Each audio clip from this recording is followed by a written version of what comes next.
day.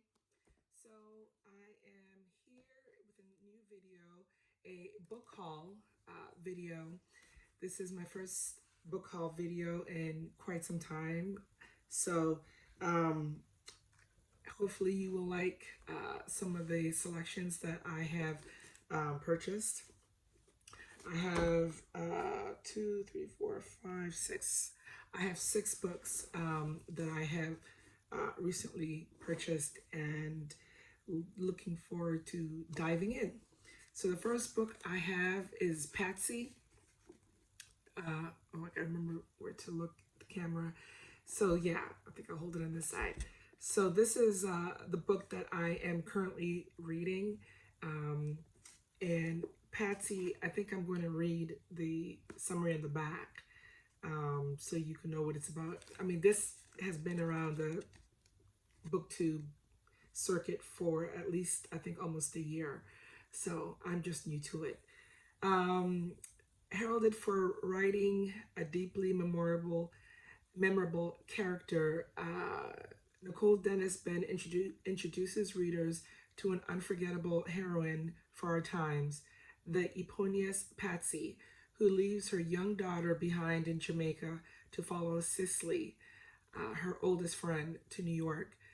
Beating with the pulse of a long withheld confession and peppered with lilting patois, Patsy gives voice to a woman who looks to America for the opportunity to love whomever she chooses, bravely putting herself first. But to survive as an undocumented immigrant, Patsy is forced to work, ironically, as a nanny. While back in Jamaica, her daughter, True, struggles to understand why she was left behind.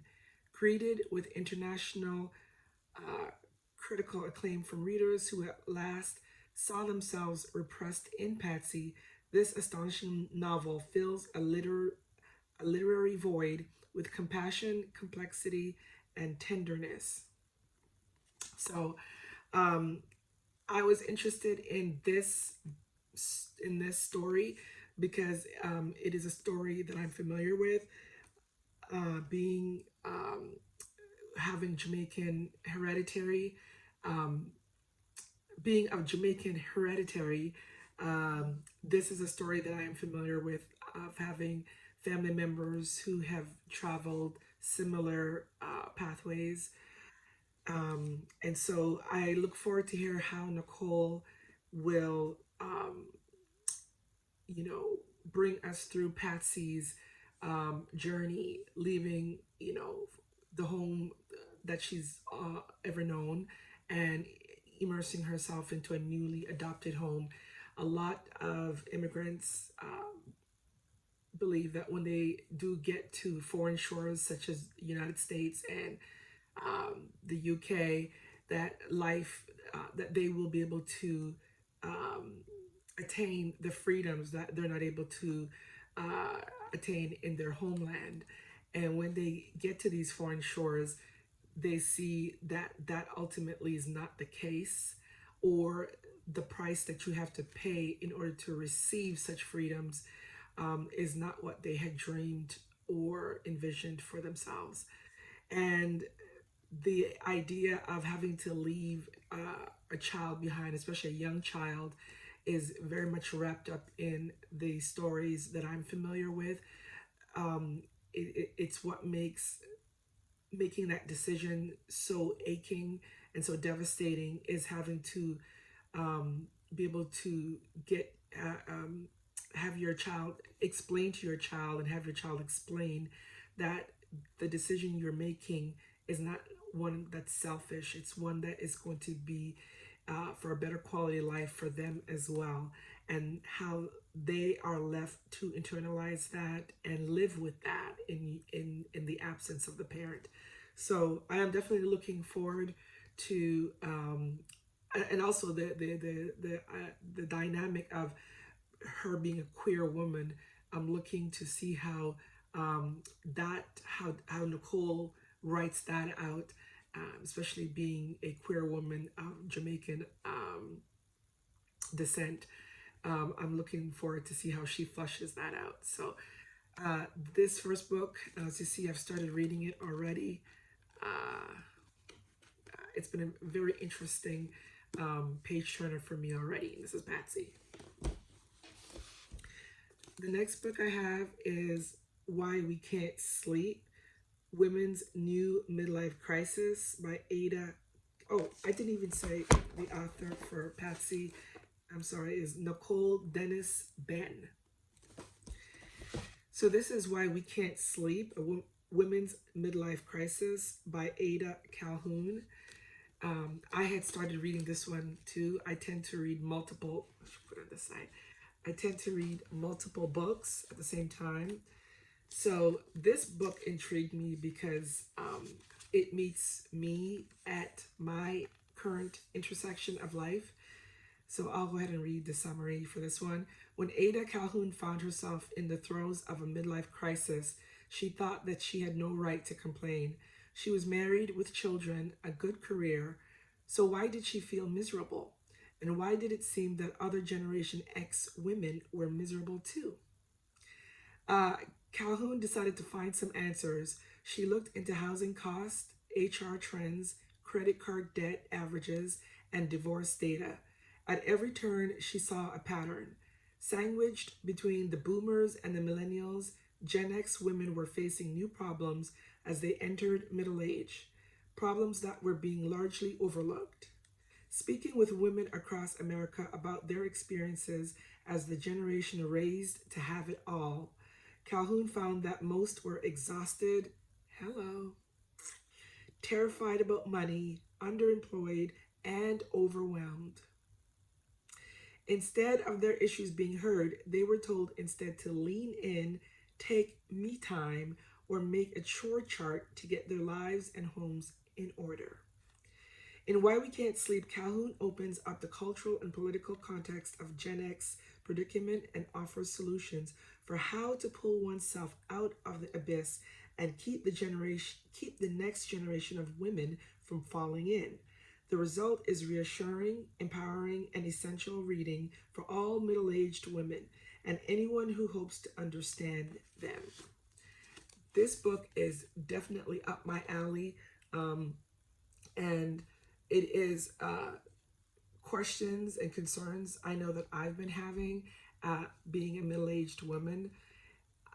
It does appear that Generation X, which is my generation, we do seem to be more exhausted than previous generations, and so I'm looking forward to hearing what the results of her study is, to get some strategies, or to get some answers, to get some strategies and understanding as to what's really going on, right?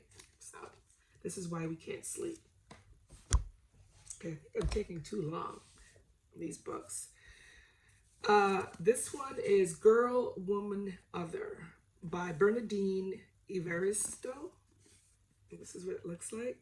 So this, I believe, is the Booker Prize. This was the Booker Prize of 2019. I've heard a lot of positive and good summary, good previews of this story. So I'll go ahead and read it. Bernadine Evaristo is the winner of the 2019 Booker Prize and the first Black woman to receive the award. Go ahead, girl. Girl, Woman, Other has been named to over 20 Best Books of the Year list, including a selection by President Barack Obama.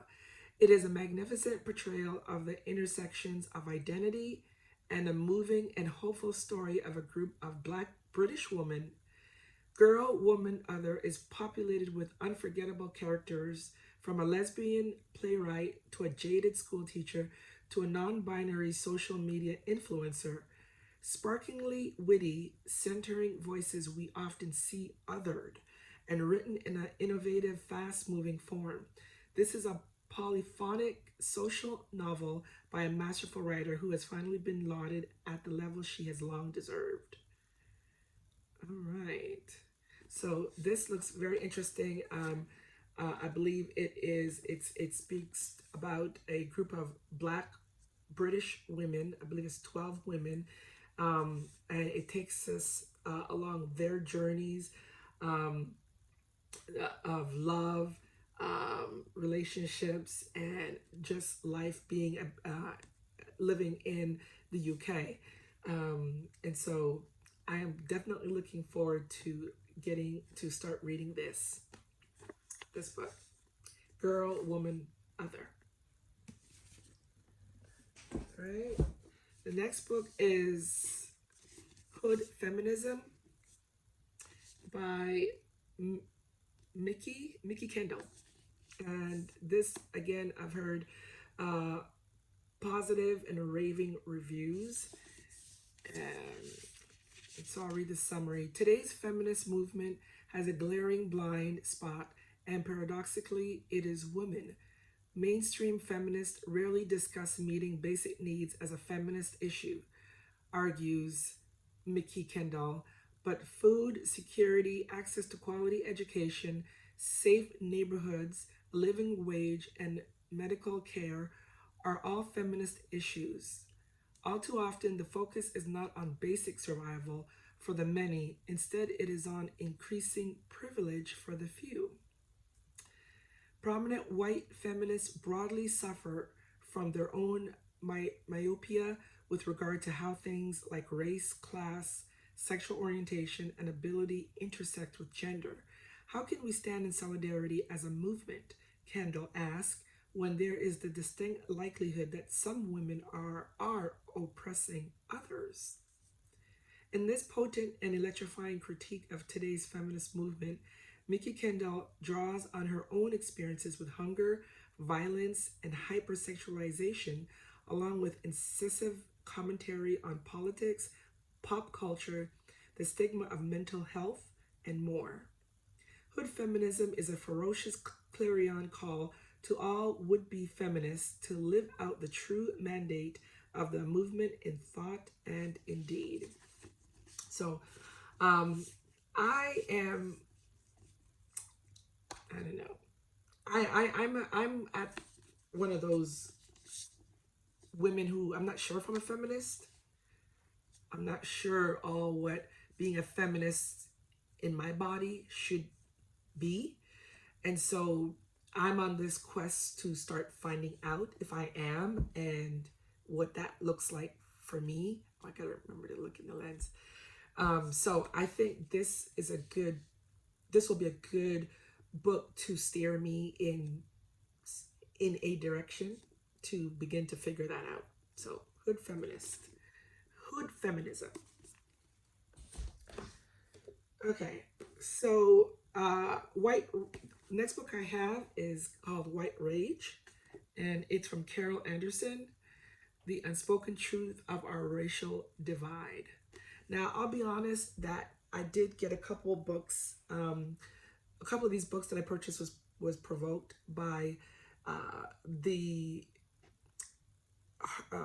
atrocious, um, you know, events that we had earlier this year with the killings of unarmed Black men at the hands of police. So I realized that there was quite a few books that I did not have in my inventory that I wanted to have to get a broader perspective. I wasn't raised here in the US, and so there's a lot of things I am newly learning.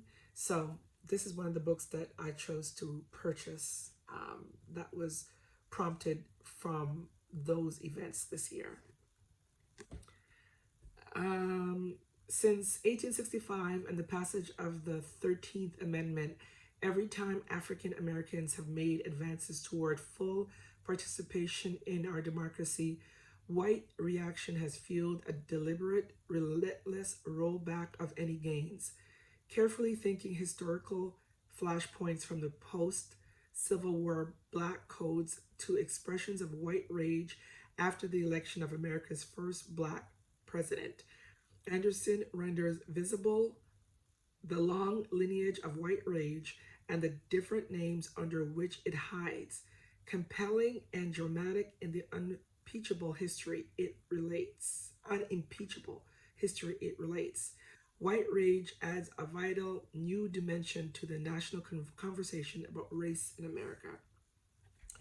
And this is by Carol Anderson, as I said. So I am looking forward to doing a deep dive into this book to get even broader perspective and to help me to begin connecting the dots and being able to be more or offer more contribution in some of these conversations.